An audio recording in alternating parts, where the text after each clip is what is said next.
Assalamualaikum warahmatullahi wabarakatuh.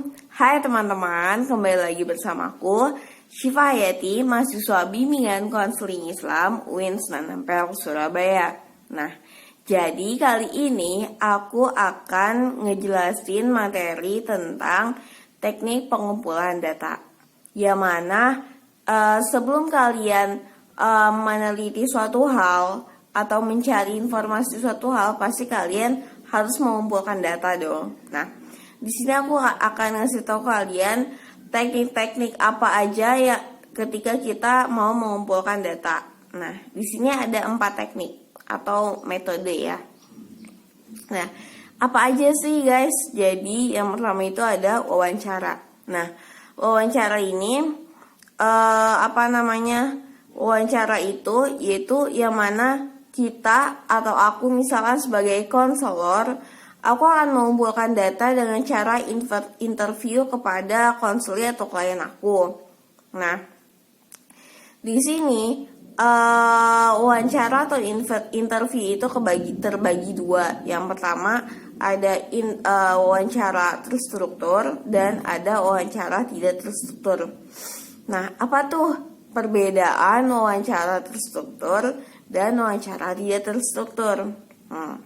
Yang pertama, wawancara terstruktur yaitu wawancara yang sebelum kita wawancara kita udah menyiapkan pertanyaan-pertanyaan atau pedoman-pedoman wawancara sebelum kita melakukan proses wawancara kepada klien kita.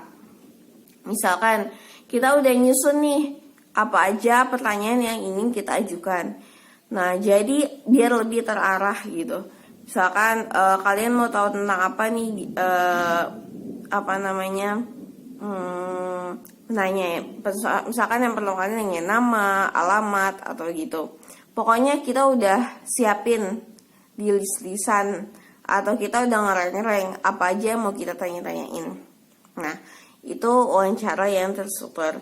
Yang kedua yaitu ada wawancara tidak terstruktur atau secara langsung gitu. Enggak, jadi kita pas wawancara itu kita maksudnya bukan gak nyiapin apa-apa sih, kita enggak menyiapkan pertanyaan khusus gitu. Jadi untuk wawancara tidak terstruktur ini dia cakupannya lebih luas. Jadi kita bisa menanyakan segala hal kepada klien atau narasumber kita. Nah, untuk teknik pengumpulan data yang kedua yaitu ada observasi. Nah, di sini juga ada 2 macam observasi. Yang pertama yaitu ada wawancara partisipan dan non partisipan. Yang pertama apa sih wawancara partisipan? Wawancara partisipan yaitu yang mana seorang peneliti atau yang meneliti itu terjun langsung ke tempat yang mau kita teliti. Misal, aku mau tahu, aku neliti suatu lembaga pendidikan atau sekolah tentang bagaimana tingkat motivasi siswa di sekolah tersebut.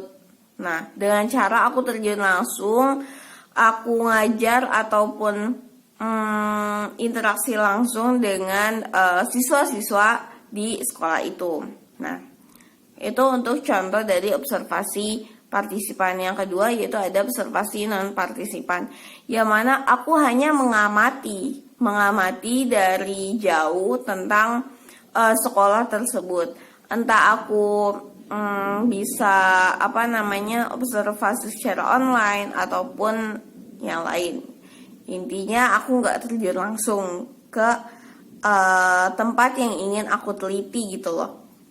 Nah, selanjutnya yang ketiga dari teknik pengumpulan data yaitu ada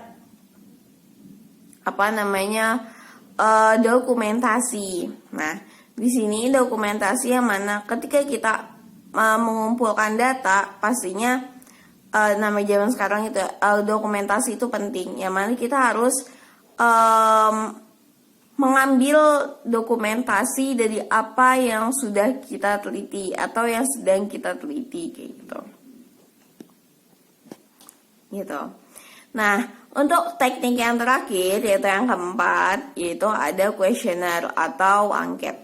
Nah, di angket ini terbagi dua juga, yaitu ada kuesioner tertutup dan kuesioner terbuka. Maksudnya itu, pertanyaan di angket tersebut, itu pertanyaan itu ada yang terbuka ataupun yang tertutup. Kayak gitu guys.